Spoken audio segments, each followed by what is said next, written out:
Super 6 hit చేశారు. ఉమ్, కానీ పెన్షన్లు రావు. అవును. కొత్తకే ఉమ్, 50 ఏళ్ల పెన్షన్ ఇవ్వరు, ఉమ్, నిరుద్యోగ భృతి ఇవ్వరు, ఉమ్, అదేదో స్త్రీ శక్తి ఏదో పేరు పెట్టి 1500 అదే ఇవ్వరు. అన్నారు. లేదు అది అసలు. కానీ రాష్ట్ర ఆర్థిక పరిస్థితి మెరుగుపడిపోయింది. ఉమ్, బాబు గారు వచ్చారు కాబట్టి మెరుగుపడిపోయింది అనుకో నువ్వు. అంతే. ఉమ్, ఇంకో పక్కన 60 కోట్ల రూపాయలు అప్పులు అయిపోయినాయి, రాష్ట్ర నాశనం అయిపోయిందని వీళ్ళే రాస్తారు. ఉమ్, గందరగోళం అనమాట. అదే కదా. అసలు బాబు గారు దేవుడురా, అంతే. అదంతా దరిద్రం రా. ఏం చేసినా అప్పు చేసినా ఇలా ఫీల్ అవ్వాలన్నమాట మనం, ఇలా ఫీల్ అవ్వాలి. వీటిట్లలో కూడా అంతే. ఇక్కడ ఏమీ జరగకపోయినా ఏదో జరుగుతుంది. విద్యుత్ ఛార్జీలు రెగ్యులేటర్ కమిషన్ తగ్గించమంటే తగ్గిస్తే, నేను విద్యుత్ వ్యవస్థను బాగు చేసి తగ్గించానంటే మరో పక్కనే విద్యుత్ వ్యవస్థ సంక్షోభంలో ఉందని వీళ్ళే రాస్తారు.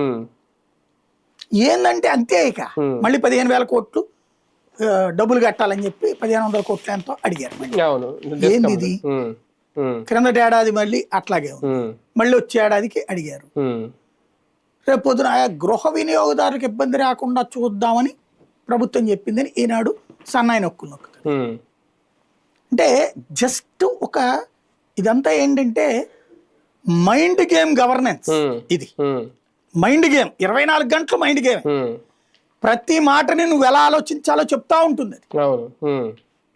అలాగే ఆలోచించు. తప్పు జరిగినా అది తప్పు అనుకోక. ఎదురోళ్ళందరూ దుర్మార్గులు అనుకో, వాళ్ళందరూ అసమర్థులు అనుకో, వాళ్ళు చేతకాని వాళ్ళు, మేము మాత్రమే కరెక్ట్ అనుకో. అప్పుడు నువ్వు కరెక్ట్గా ఉంటావు. అంటే మన ఇంట్లో వాళ్ళు తప్పు చేసిన రైట్ అని అనుకో అన్నట్టుగా నువ్వు ఫీల్ అవ్వు. అప్పుడు యు ఆర్ కంఫర్టబుల్ అనమాట. అంటే దాదాపు ఇంకా దగ్గర ఇంకో 4 నెలలు పోతే 2 ఏళ్ళు అవుతుంది వీళ్ళ అధికారంలోకి వచ్చి. తర్వాత ఏమన్నా మంత్రివర్గ విస్తరణ, ప్రక్షాళన ఇలాంటివి ఏమన్నా జరగబోతున్నాయా? దానికి సంబంధించి ముందస్తుగా ఇవన్నీ నడుస్తున్నాయి అనుకోవచ్చా? అదేం కాదు. బేసిక్గా ఇప్పటికీ 18 నెలల నుంచి కూడా అదే రాసుకొచ్చారు చాలా సార్లు. ఇంకోటి ఆ రేటింగ్లు ఎవరిస్తారని చెప్పాను కదా, ఎవరికి తెలియనటువంటిది. ఇప్పుడు ఇవన్నీ ఆగిపోతాయి పథకాలు, మరి దానికి సంబంధించింది మైనస్ ఇవ్వాలి కదా ఇక్కడ.